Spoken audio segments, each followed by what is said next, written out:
All right, hello everyone, and welcome to my channel.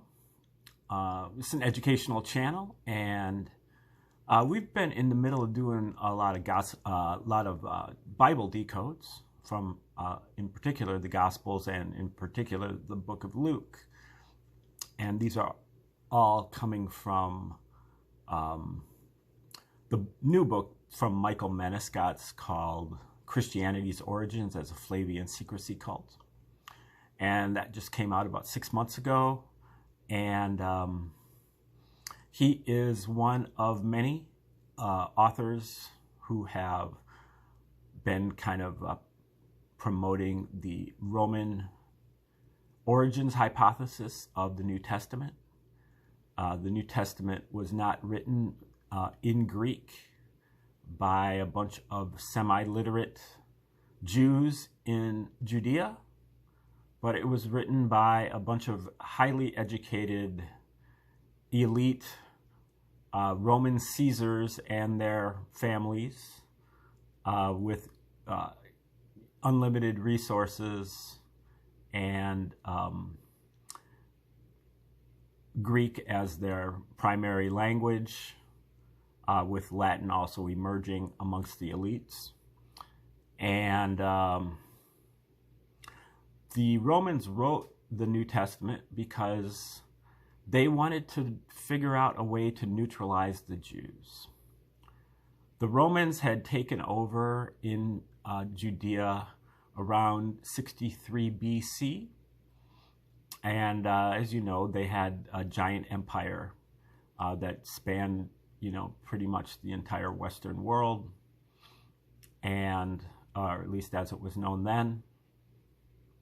And they had hundreds of other tribes and nations under their umbrella, but the Jews were the ones who were hardest to manage. Ever since 63 BC, the Jews had been insurrecting and revoluting and even breaking out into a few wars, and just creating skirmishes and scuffles. And a lot of it was because of their separatist religion, where they believed they were the chosen people, and they had all of these relatively idiosyncratic rituals about sacrificing animals and how you're supposed to do it and how you're supposed to eat those animals, and strictures against graven images, including statues of the Caesars, but also inscriptions of the Caesars on coins. And that's why the money changers were outside the temple. And they also had the circumcision thing, and they were many of the Jews were willing to die to keep these rituals. And so that just meant more resources from the Romans had to be dedicated to keeping these people in line. And the Jews had been preparing for a Messiah from their scriptures in the Torah and other places in their scriptures that are now known as the Old Testament. There were many prophets who had predicted the coming of a new Messiah. But the Messiah that the Jews were waiting for was a military Messiah. They were waiting for somebody who was going to help lead the people up against the Romans and kick the Romans out of Judea. Well, even before that, it was the Syrian Greeks, called the Seleucids, that had basically colonized Judea. And before that, it was the Babylonians, Persians. So there are many different people, but in this instance, we're talking about the Romans. They were trying to get rid of the Romans. And so they were waiting for this Messiah. And there were a number of at least candidates for the Messiah that had come to pass in the first century, including this guy Judas the Galilean, and then in what is the biggest conflagration that occurred, which was called the Jewish War of 66 to 73 AD. There were a number of different Jewish rebels that maybe vied for that title of Messiah, including this guy named Eleazar. Eleazar, Simon, and John were kind of the three leaders in this war.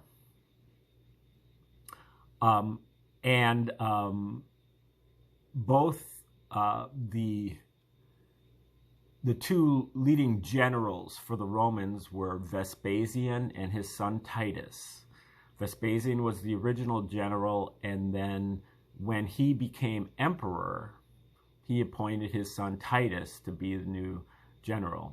And Titus also eventually became emperor when Vespasian died. And then his younger brother Domitian also became emperor. They're known as the Flavian Caesars from 69 to 96 AD. So that's what Menescats is talking about. It's Christianity's origins as a Flavian secrecy cult.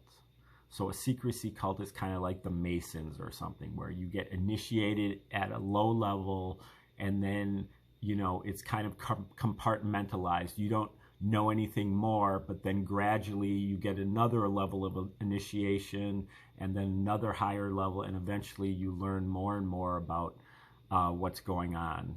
And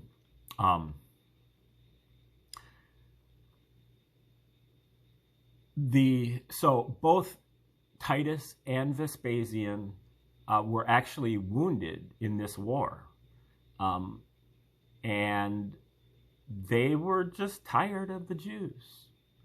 And so they decided, you know, that the Jews are waiting for a Messiah. Why don't we propose a different kind of Messiah? A Messiah who is a Prince of Peace and one who believes in turning the other cheek to oppression. One who believes in rendering unto Caesar what is Caesar's, to walk an extra mile with the Roman soldier's backpack, and to believe that the Jewish slave owner has the greatest faith in all of Judea, and even you know, to understand that the Romans need to be forgiven because they know not what they do, but never forgive the Jews. In fact, all the blood that has been shed from all the way from Abel up to Zachary should be on your head. So, you know, they created this uniquely pro-Roman, anti-Jew Messiah.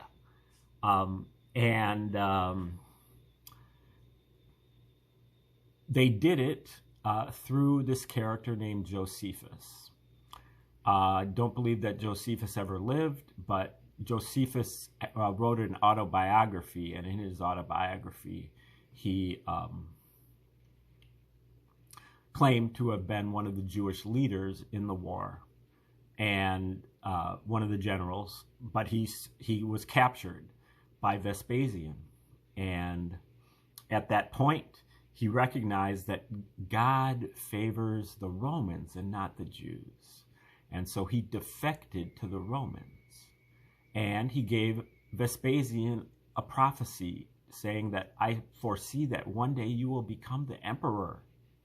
And so when one day Vespasian actually did become the emperor, on his way to Rome, you know, he named Titus as the new general. And on his way to Rome, he picked up Josephus, pardoned him, and brought him to Rome as one of the court historians, and adopted him as part of his family. So Josephus is known as Flavius Josephus. He gave Flavius Josephus a townhouse at Caesar's palace, and Josephus lived there for at least a few decades, if not the rest of his life. And Josephus ended up writing one of the great works of Western literature, especially Western history, the 7-volume War of the Jews, or otherwise known as Jewish War. And it is a history. He was considered to be one of the great historians ever. And it is a history of this war. But at the same time, Josephus also backdated a story of Jesus as the Gospels. So he backdated the story by 40 years. Many of the prophecies that Jesus makes in the Gospels are actually fulfilled by Titus in the New Testament. And sometimes in a very grim, humorous kind of way, the way that the Romans like it, just kind of very humor and very poor taste. And so an example would be that when Jesus met Simon and Andrew so Jesus had a 3-year ministry in Judea. Titus had a 3-year military campaign in Judea.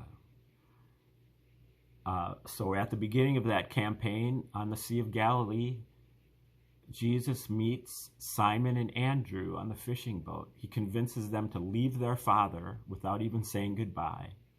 And he tells them that you will become fishers of men. And then fast forward 40 years, Titus, on that very Sea of Galilee, is fighting a military battle against the Jews. I think one of the boats tips over or something like that, and a bunch of the Jews, like dozens, if not hundreds, if not thousands of Jews, end up in the water. And Titus instructs his men to, when their head comes up above the water, to basically harpoon them and, kill them while they're in the water. So Titus is literally telling his men to become fishers of men. So that is kind of the level of humor that the Romans are working with here. And that set of parallels occurs over and over again, where Jesus makes a prophecy and Titus fulfills the prophecy. The place where Jesus makes a prophecy is the same place where Titus fulfills the prophecy. The time that Jesus makes the prophecy is 40 years from the date that Titus fulfills the prophecy. So you could say, oh, well, Josephus, Jesus was a great prophet. But the problem with that is that if Jesus is a great prophet, that means that Titus is the second coming of Jesus. And you could also say, well, Josephus he parodied the Gospels. The Gospels were there, and Josephus wrote his story to parallel the Gospels. The problem with that is that Josephus is considered to be one of the great historians ever. And so Josephus is writing actual history. These are events that maybe he might have embellished some of them, but the war itself actually occurred, according to even other sources. Whereas in the Gospels, there are no other sources to confirm the existence of Jesus. The only source in the first century to corroborate the existence of Jesus is Josephus. And really, the only sources to confirm the existence of Jesus from the 2nd century are also Roman aristocracy, if not Caesars. A couple of them are actually Caesars, and then a couple others are close relatives to Caesars. Pliny the Younger, Emperor Trajan, Suetonius, who was Antoninus Pius, who was also emperor, and Tacitus, who was a close family member. So, and again, the Romans had the motive, they had the means, they had created, they had the MO, they had created a number of other religions in the 1st century, and the Romans had a monopoly on censorship. Anything that came out that was published at that time, if it didn't suit Caesar, it wasn't going anywhere. And if they had a monopoly on publishing, they had thousands of slave scribes to be copying books, and certainly a bunch of poor fishermen in Judea did not have that. And they also had a monopoly on the postal system. Nothing was going to be circulated unless it was under the approval of Caesar. And so Menescot goes into this much deeper. First, Joseph Atwill went into this in his book, Caesar's the Messiah, and he, especially in his 2010 Flavian Signature edition of that book, where he looks at a number of these different parallels between War of the Jews and the Gospels, and he shows that there are parallels that go in order in both books. And again, the parodies do not go one way, just one way. Josephus is not always parodying the Gospels. As many times as not, the Gospels are actually parodying Josephus, meaning that the books were written at the same time by the same people for the same reason. Whoever those people were, they were coming from the Roman, from Caesar's palace in Rome. And but Atwill shows like 46 consecutive parallels where they're in order in both books. But Menescot goes even deeper than that. He takes a look at the book of Luke in the light of Jewish War by Josephus, and he finds 250 parallels just in the book of Luke. And not only that, but he graphs them. So he makes a graph with the book of Luke on the vertical axis and Josephus's Jewish War on the horizontal axis. Chapters 1 through 24 of Luke, paragraphs 1 through 694 of Josephus. But he could have done he could have done chapters, verses, words, pages. It doesn't really matter what his delineation was, but for convenience, that's what he chose, is chapters and paragraphs. And every time he found a parallel, he plotted the point. He graphed it out. And after 250 parallels, he found that he had 5 near-perfect Latin letters, A, P, T, V, S. Now, I have a slight disagreement with him about what I think those stand for, but the fact that they make 5 Latin letters is way beyond the level of, coincidence, beyond how many ever standard deviations that you would need to say that it's, unbelievably unlikely. And that, I think, is his main, contribution, is finding those 250 parallels. And he admits that he did not find all of them. And so he's looking here in this section of the book at a lot of the parallels that also include some Old Testament material from Exodus 12. And in Exodus 12, that is where the Passover ritual is described. This is what you have to do with the Passover ritual for it to be a proper ritual. You have to roast the meat. The lamb has to be unblemished. You can't break its legs. You can't boil it. It's got to be roasted. All of these different things. And he shows how both the Gospels and Jewish War both parody the Exodus 12. But he went through about 20 or so parallels from these 2 works, or really 3 works. But then he's saying that, critics could say that, here he says, to ensure nobody could argue that actually Luke and Jewish War are merely both mirroring Exodus 12, Jewish war also mentions details only found in Luke. And these are below. So that's kind of what he's going over here now. So again, these are a set of parallels where Jewish war is parodying Luke.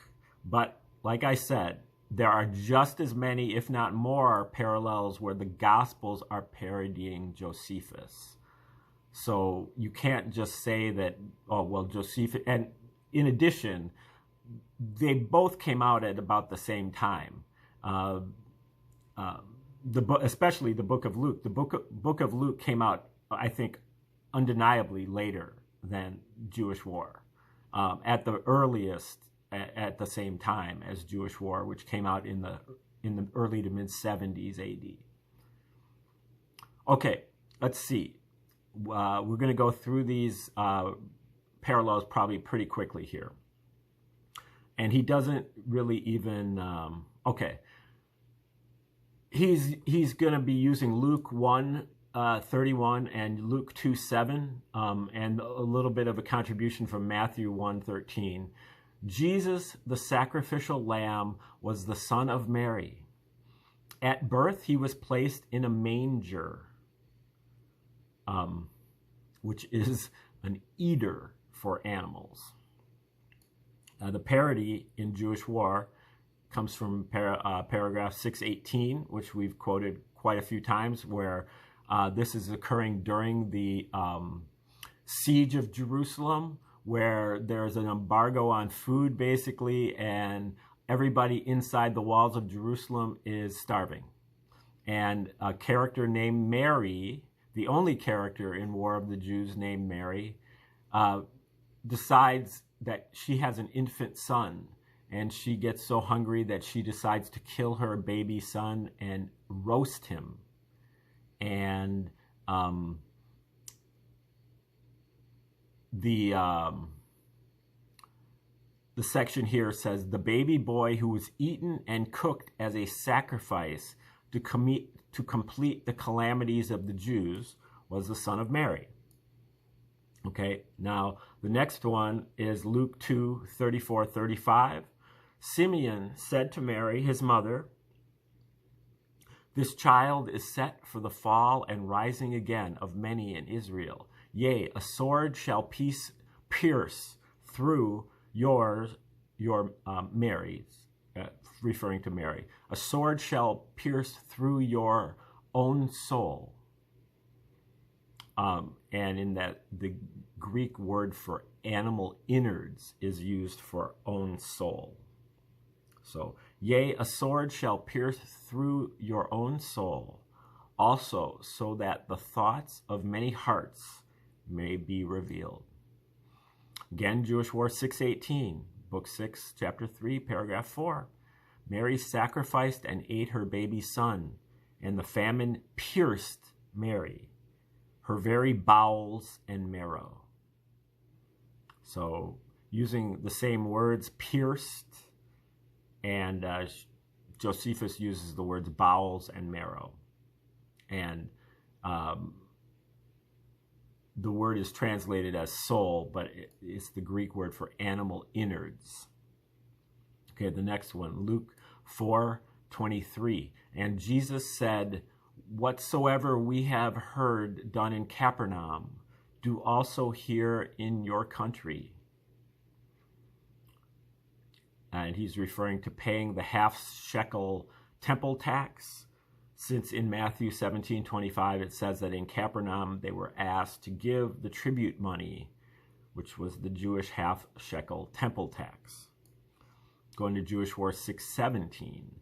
The drunken men went reeling into the doors, and wisps of old hay became food to some. And some sold fibers for 4 drachmae, which equals 1 shekel. Jewish War, also 672, says 2 drachmae, a half a shekel, is the price Jews used to pay the temple for a sacrifice. This rose to 1 shekel after the war. Okay, well, these are pretty weak parallels here.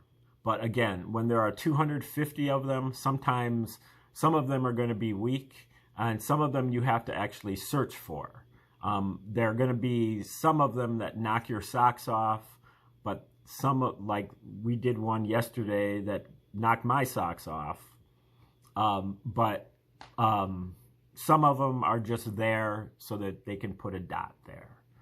You have to remember that the Romans loved this kind of stuff. They loved puns and riddles and word games and alias names and, shell games and, decodes. And they especially loved this, body humor and grim humor that they use against the Jews.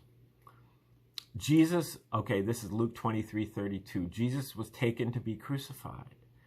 Jewish War 564. At Jerusalem, Titus took a certain Jew alive and crucified him. Moving on to 580, those escaping to gather food were whipped and tormented, and at least 500 were crucified each day at Jerusalem's wall. And in parentheses, he says, this again is self-evidently fiction. There weren't enough trees as they had cut them down, being short of timber. And then he says, Luke 23:46, Jesus died after his Last Supper. And this is Jewish War 593. And the rich Jews in Jerusalem ate the last of their food, but their bellies swelled up and burst asunder. Meaning that the Jews died after their last meal. As an aside, the same scholars who have spent the past 40 years arguing that the Gospels and the Jewish Talmud repeatedly hint that the author of the Gospels was Arius Piso, which is the AP, I believe. These authors are Roman Piso and Abelard Reuchlin, who both independently arrived at the Arius Piso name by basically deconstructing a lot of the Roman letters between all these aristocrats and like kind of deciphering the various alias names that they use. And, in both Latin, Greek, and even some in Hebrew and Aramaic. It was Arius Piso. Having also claimed that there are a number of crude and sexual hidden meanings within the various books in the New Testament, which I've also seen. You have to just use kind of some code words. One of the main code words that you have to understand is that the word I actually means anus. And when you do that, you reveal a number of utterly disgusting perversions that are written into the New Testament. Okay, we're going to the next page here. Even though this doesn't look like the right page, I think I did it wrong. Sorry about this. Hold for processing, please. And I need to figure out where the page is. Okay. Let's try this.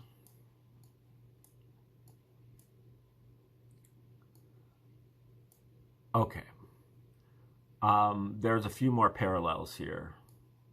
I don't really like this set of parallels because they're real sketchy. But this is Luke 24:3. But Jesus survived and was resurrected. And Jewish War 641. The priest Jesus. And again, I'd just like to point out that in Jewish War, there are, I believe, 6 different characters named Jesus. And they all, in one way or another, mock the Jesus of the New Testament.